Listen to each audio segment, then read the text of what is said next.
이 시간에는 예수님의 성전 청소라는 제목으로 말씀 나누겠습니다. 오늘은 고난주간이 시작되는 종려주일인 동시에 교회 대청소가 있는 날입니다. 예배 오시기에 앞서서 청소를 어떻게 해야 할까? 아니면 어떻게 하면 대청소로부터 도망갈 수 있을까? 고민이 깊으셨습니까? 아니면은 무슨 교회에서 고난주간에 대청소를 하는 걸까 싶기도 하지만, 오늘 본문에서는 예수님께서 공생애의 첫 번째 사역으로서 하신 일이 바로 교회 대청소라고 합니다. 그리고 오늘 본문의 배경이 바로 유월절 기간인데, 그것은 기독교의 고난주간에 해당합니다. 나아가서 교회 청소를 하시는 일이 바로 예수님의 지상사역에 있어서 핵심적인 역할을 하고 있다라고도 볼 수 있습니다. 오늘 본문에서 하신 말씀인 너희가 이 성전을 헐라 내가 사흘 만에 다시 일으켜 세우리라 라는 이 말씀은 이후에 유대인들이 예수님을 고발하여서 십자가에 넘길 죄목으로 사용됩니다. 그리고 마태복음, 마가복음, 누가복음에서의 성전 정화 기록을 보면은 예수님께서 성전에서 매매하는 사람들을 쫓아내신 이 일이 바로 그들로 하여금 예수님을 제거해야 되겠다라고 결심을 하게 만들어준 도화선이 되었다라고 얘기합니다. 그런데요, 오늘 본문에서 읽은 요한복음의 성전 청소 기사와 소위 공간복음이라고 부르는 마태, 마가, 누가복음의 성전 청소 기사는 조금 다릅니다. 둘 다 유월절을 배경으로 하기는 하지만 요한복음의 청소 기사에서는 청소 후에 예수님께서 예루살렘에서 유월절을 지키시는 장면이 등장하는 반면, 소위 공간복음 마태, 마가, 누가에서는 청소 후에 예수님께서 직접 유월절 어린 양이 되셔서 돌아가십니다. 어떤 학자들은 성전 정화의 이 사건이 두 번 일어나는 것은 조금 이상하다라고 해서 요한복음이 맞다, 그래서 예수님의 공생의 초기에 성전 청소를 하셨다라고 주장하는 사람들도 계시고, 또 반대로 아니다, 마태, 마가, 누가가 맞다라고 해서 공생애의 막바지에 이르러서 성전 청소를 하셨다라고 보는 사람들도 있지만, 또 다른 한편으로는 둘 다 맞다, 예수님께서 성전 청소를 두 번 하셨다라고 주장하는 사람들도 있습니다. 그런데 우리가 성경 말씀을 있는 그대로 받아들인다라고 한다면은 이제 아무래도 성전 청소를 두 번 하셨다라고 하는 것이 맞을 것 같습니다. 왜냐하면은 청소 후에 유월절을 지내신 기록이 요한복음에서는 따로 나오고, 공간복음에서는 그것 없이 십자가에 달리시는 이야기가 나오기 때문입니다. 그런데 이렇게 예수님께서 성전 청소를 두 번 하셨다라는 것을 우리가 받아들일 때에 오히려 성전 청소의 신학적인 중요성이 더욱 강조됩니다. 왜냐하면은 예수님의 공생애의 처음과 마지막에 모두 성전 청소 사건이 있다는 사실은 예수님의 인생 자체가 성전을 정결하게 하기 위한 것임을 보여주기 때문입니다. 그리고 실제로도 예수님의 이 성전 정화 사건이 유대인들에게는 가장 거슬리는, 그래서 고소를 직접 유발하게 된 사건이기도 합니다. 그렇다면요, 도대체 왜 예수님은 느닷없이 성전을 청소하신 것일까요? 채찍을 만들어서 동물들을 내쫓으시며 돈 세는 상을 뒤엎어서 동전들이 바닥에 나뒹굴도록 만드신 이유가 무엇일까요? 여러분은 살면서 단 한 번이라도 채찍을 들어보신 적이 있으십니까? 아니면 단 한 번이라도 밥상을 엎어보신 적이 있으십니까? 아마 많지는 않을 것으로 여겨지는데 예수님께서는 이 일을 굳이 하셨습니다. 왜 그랬을까요? 14절은 말씀합니다. 바로 성전 안에서. 이 성전 안에서라는 단어가 굉장히 중요합니다. 유대교 제사법에 따르면 사람은 하나님께 흠 있는 동물을 제물로 드릴 수가 없었습니다. 말라기 성경에 보시면은 눈 멀고 병든 안 좋은 동물들을 골라서 그들이 하나님께 바치는 것을 보고 너희 총독에게 그런 예물을 한번 갖다 드려봐라. 누가 좋아하겠느냐라고 되묻습니다. 그래서 이제 성전, 그렇다면 우리가 그 흠이 있는 양을 팔지 말자, 제사법적으로 흠결이 없는 양만 드리자라는 취지에서, 좋은 취지로 이게 아마 시작됐을 것 같습니다. 그리고 실제로 이렇게 성전 문 앞에서 동물들을 제물로 삼을 이 동물들을 제공하는 이 서비스는 특히나 멀리서 제사 드리러 오는 사람들에게는 굉장히 유용했을 것입니다.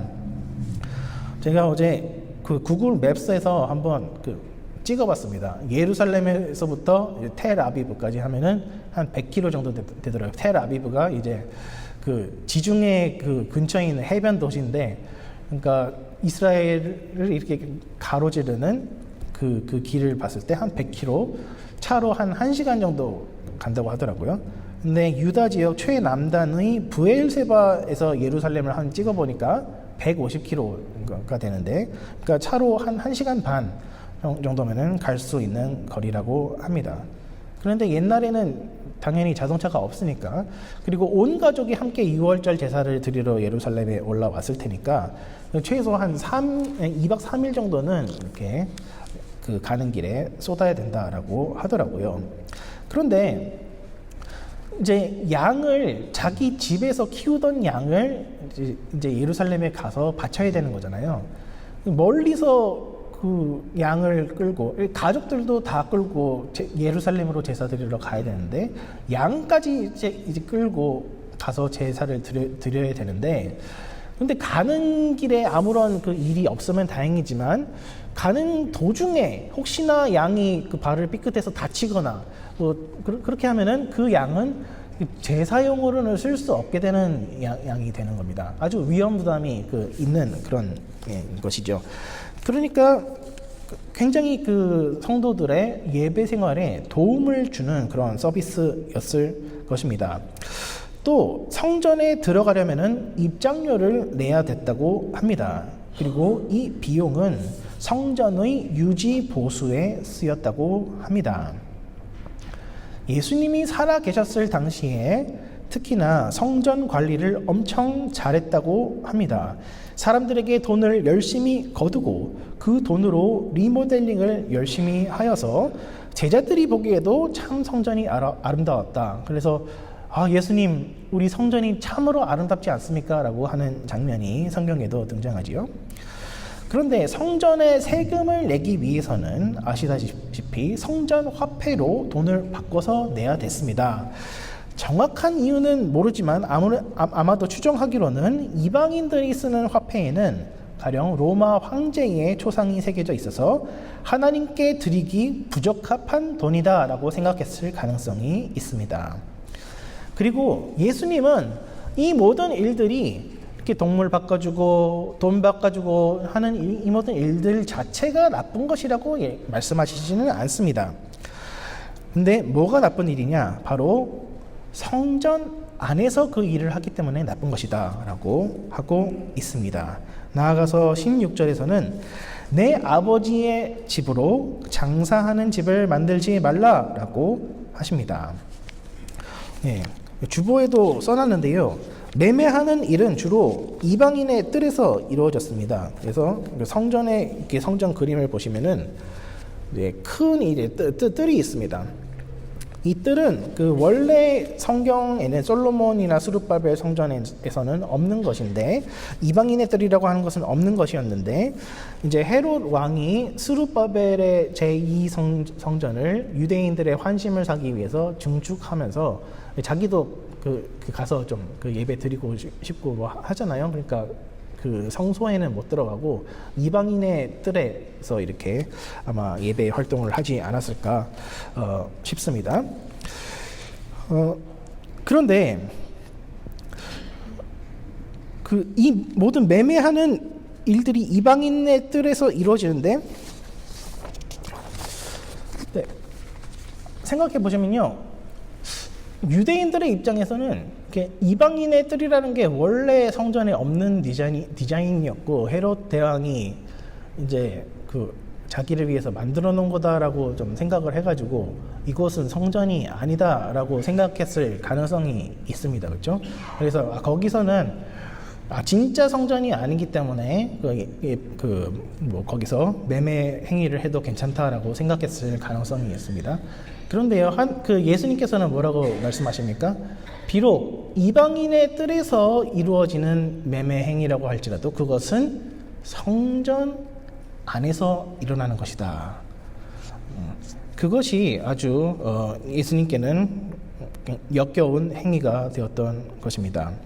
처음에는 이 매매 행위가 성전 밖에서 일어났다라고 얘기를 합니다. 그래서 기드론 시내가라고 하는 곳에서 왜냐하면 동물들이 많고 동물들이 배변 활동을 하면은 그게 참을 수가 없잖아요. 그러니까 성전 바로 가까운 곳에서 그런 냄새나고 울음소리가 들리고 이런 일들이 가능했으면 가능한 한 이렇게 멀리 했을 것이지만 나중에 어떻게 됩니까? 이것이 제사를 드리려면은 기왕에 제사를 드릴 거면은 성전 가까운 곳에서 하자라고 사람의 편의를 위하여서 이렇게 성전 안으로 들어오게 되는 것입니다. 그리고 이것은 예수님께서 보시기에 아주 심각한 죄가 됩니다. 마가복음에서는 예수님이 이사야 56장을 인용하시면서 성전은 만민이 기도하는 집이다. 만민이 기도하는 집이다. 라고 말씀하십니다.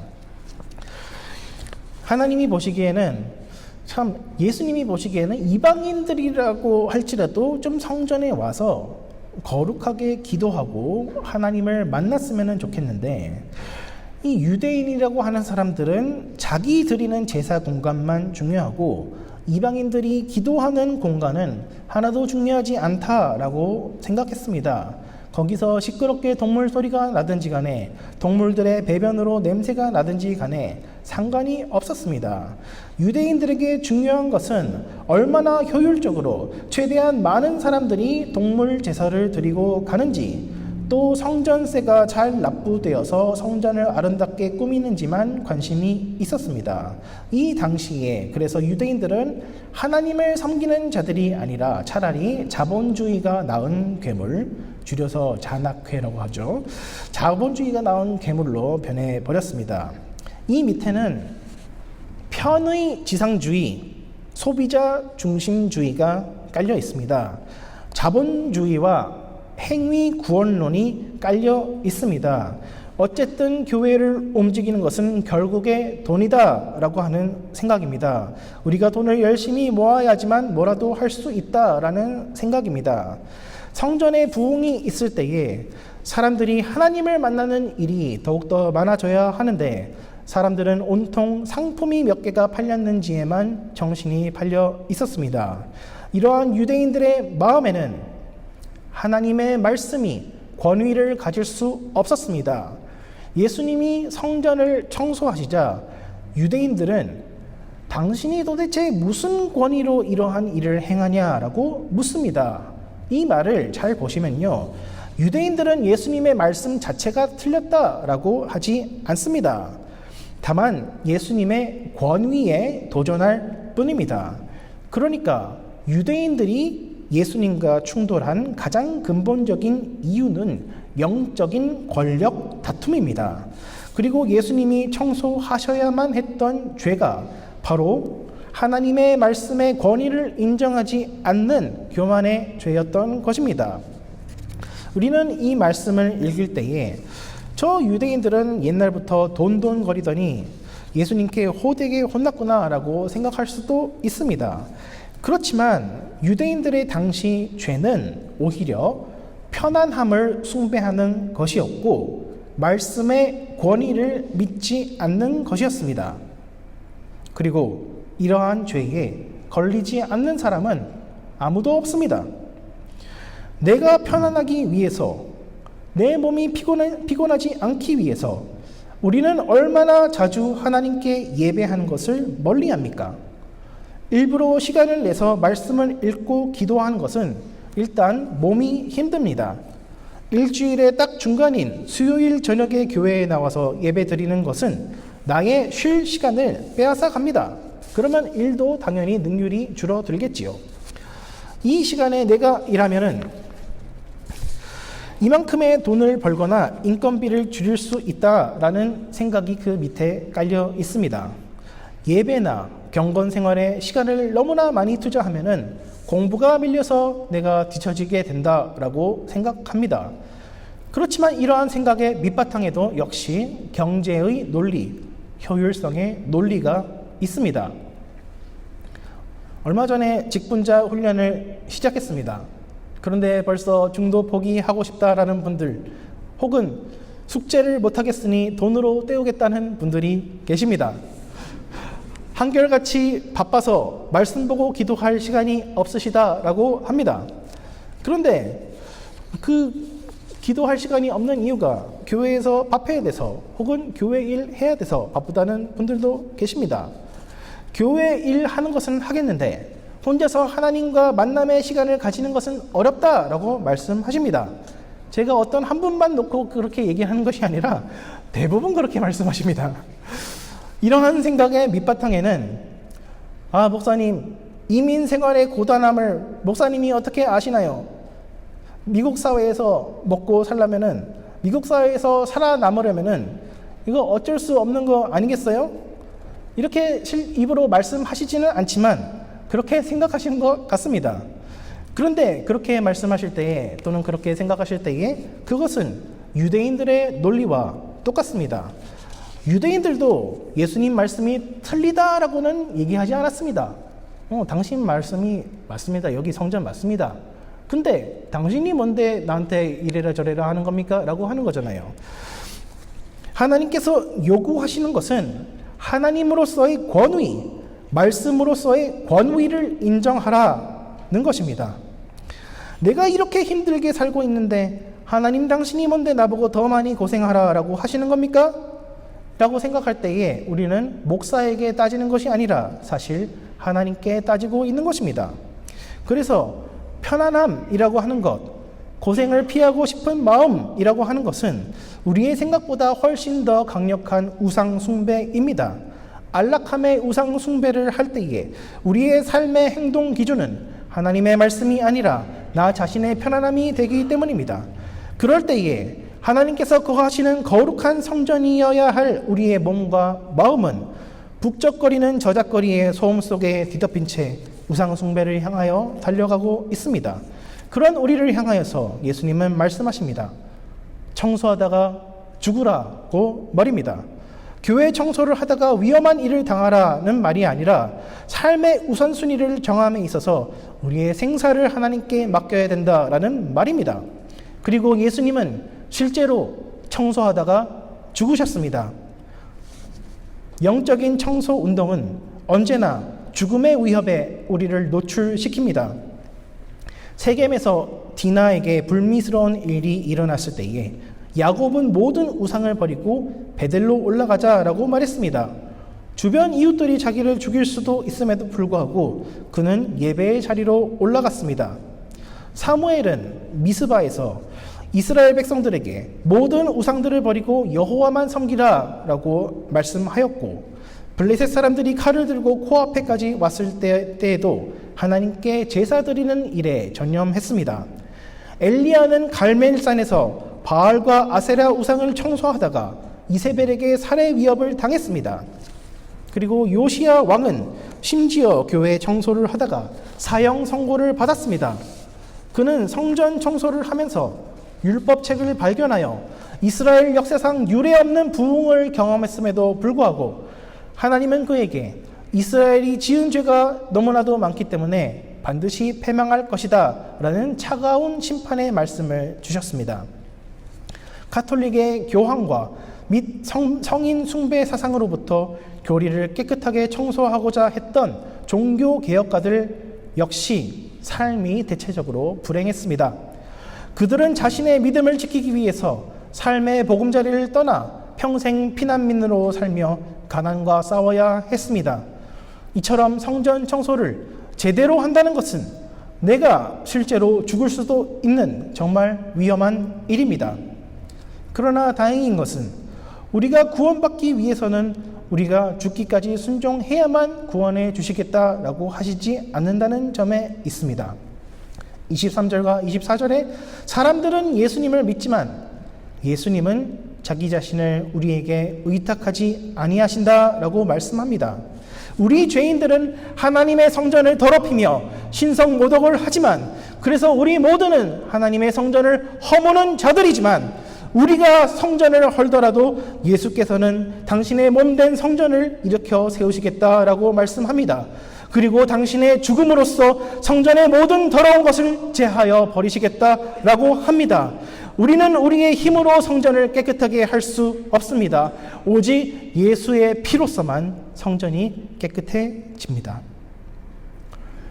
이스라엘의 명절 가운데는 이제 속죄일이라는 것이 있습니다. 온 백성이 모인 자리에서 대제사장은 아사셀의 염소라고 불리는 한 염소에게 안수기도를 합니다. 그러면은 온 백성의 죄가 그 아사셀의 염소에게 전가됩니다. 그 후에 그 아사셀의 염소는 광야로 내어 쫓깁니다. 염소가 이스라엘의 모든 죄를 지고 광야 속에 사라져 버립니다. 그런데 그 염소를 광야로 이끌었던 사람은 역시 염소를 만졌기 때문에 부정한 상태로 있습니다. 그래서 그 염소를 광야로 이끌었던 사람은 이스라엘 진영에 돌아오기 전에 반드시 옷을 빨고 며칠을 기다려야지만 정결해질 수 있었습니다. 저희 아내가 아마존에서 설거지용 고무 장갑을 주문을 했는데 보니까 중국산이에요. 그런데 거기 적혀 있는 말이 무슨 번역기를 쓴 것 같아요. 가사 도우미로 태어나서 행복해요라고 적혀 있었습니다. 쓸 거면 좀 정확하게 연구해서 하지. 그러니까 사람한테 쓰면 이게 굉장히 이상한 말인데 고무장갑이 하는 얘기니까 좀 이렇게 이해할 만하죠. 가사 도우미로 태어나서 행복해요. 근데 설거지용 고무장갑은 깨끗합니까? 더럽습니까? 설거지용 수세미는 또 어떻습니까? 깨끗합니까? 더럽습니까? 이 설거지용 수세미만큼 희한한 물건은 또 없을 것입니다. 그 수세미로 그릇을 씻으면 그릇은 깨끗하다라고 생각합니다. 그런데 설거지한 후에 그 수세미를 만지면 더럽다라고 생각합니다. 어떻게 더러운 것으로부터 깨끗한 것이 나올 수가 있겠습니까? 그런데 아예 더럽기만 한 것이라면 우리가 그냥 쓰레기통에 버릴 텐데, 그래서 깨끗하게 하는 능력이 전혀 없을 텐데, 수세미라고 하는 것은 희한하게도 그냥 만지면 더럽다라고 느끼지만 다른 그릇들을 깨끗하게 만들어줍니다. 그리고 그 수세미라는 것은 또 다른 용도로도 쓸 수가 없죠. 오직 그릇을 깨끗하게 하는 용도로만 쓸 수 있을 뿐입니다. 말 그대로 가사 도우미 노릇을 하기 위해서 태어난 존재, 모든 더러움을 자기 자신이 떠안고 남들은 깨끗하게 만들어주는 존재, 그것이 바로 아사셀의 염소이고 그 염소를 광야로 끌고 간 사람의 역할이고, 그것이 바로 우리의 더러운 죄를 청소하시는 예수님의 역할입니다. 고린도후서 5장 21절에서는 말씀합니다. 하나님이 죄를 알지도 못하신 이를 우리를 대신하여 죄로 삼으신 것은 우리로 하여금 그 안에서 하나님의 의가 되게 하려 하심이라. 아멘. 가사 도우미가 되기 위해서 태어나신 분, 우리에게 정결함을 주시기 위해서 모든 더러움을 몸소 떠안으신 분, 공생애의 처음과 끝을 성전 청소하시는 데 바치시고 그 결과 십자가에 참혹하게 달리신 분, 그분이 바로 우리 주 예수 그리스도이십니다.